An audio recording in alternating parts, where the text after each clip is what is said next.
Well, this is Still River Radio, and this is the old guy, and it's the exact middle of high summer, and things happen Still River in high summer, especially when you were a young, teenage boy sitting under a tree, wallowing the summer away, reading Mad Magazine. And your brother comes over, and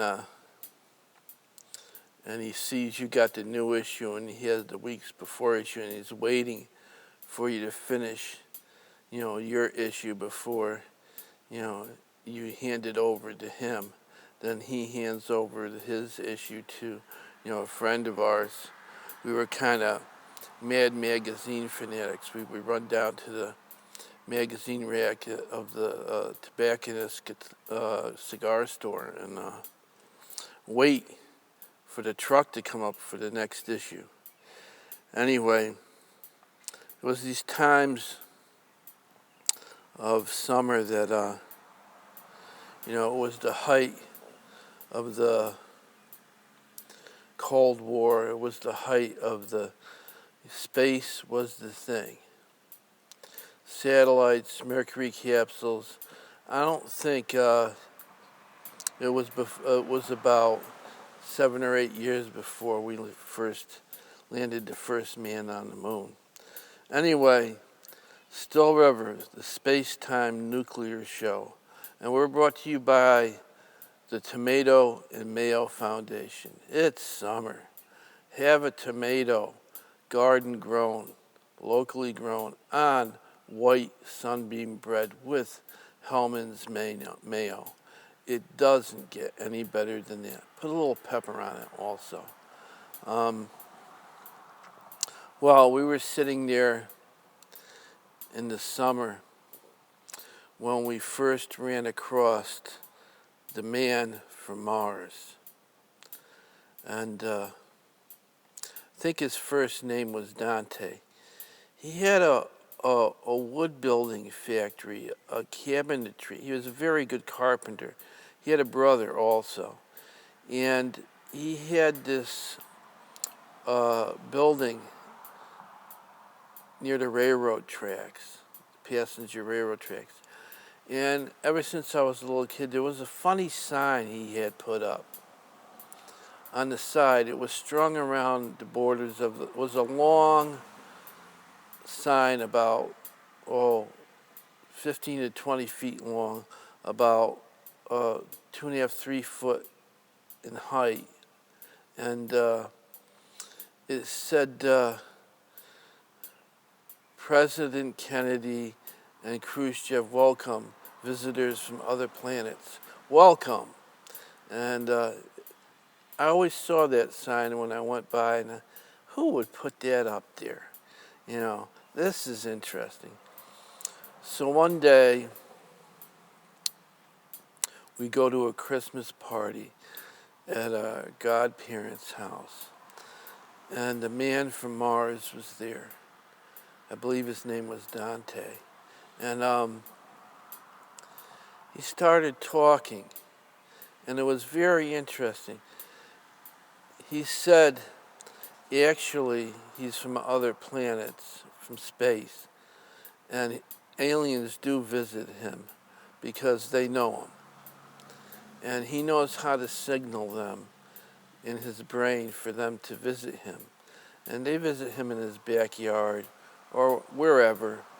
And some of them are small, some of them are big. He said, we were interested in what they looked like. He said, they're varied, there's all kinds. And we said, well, if you're from another planet, how did you get here? He goes, I was born here. This was way before, the Carl Sagan shows and space-time theory and quantum mechanic theory wasn't even in the public at all, in the media at all. And so we didn't know anything about it. And he said, well, we said, well, yeah, of course, but if you were born here, how could you be from other planets? And he says, well, a lot of us are. We just don't know it. And we're, oh yeah, and this was like, the creation theory and evolution theory was still the two main theories of how we came to be who we are. And genetics was a very new thing. I mean, we barely knew about DNA. It had just been in journals only very recently. And he said, well, we don't travel. He said he doesn't travel by spaceships or anything like that. It happens in space-time where, he said it took 4 billion years for him to get from his last stop at Mars to Earth, and another 2.5 to 3 billion years for him to get here. And we're looking at him, and he said, he thinks he's originally from the other side of Europa, which is a moon. I believe it's around either Jupiter, one of the moons around Jupiter. And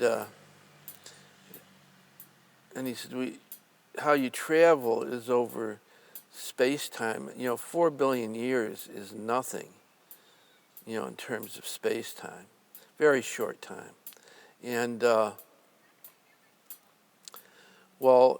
he travels inside a hard, fused iron and kind of carbon fused, material that's really part of a comet that breaks off. And a comet hit Europa, and a piece of Europa with his genetic, he didn't call it genetic material because we didn't use the term then, or DNA. He said his cellular code or cellular information, or his cells were encapsulated by the fusing inside of these, pieces of fused stone or material. And it was knocked off of Europa and attached to, a comet, which circled around space for, a number of billion years. And the comet hit Mars, and he spent, another couple of billion years on Mars till a meteor hit Mars of such size that knocked his material into space, and it floated as an asteroid.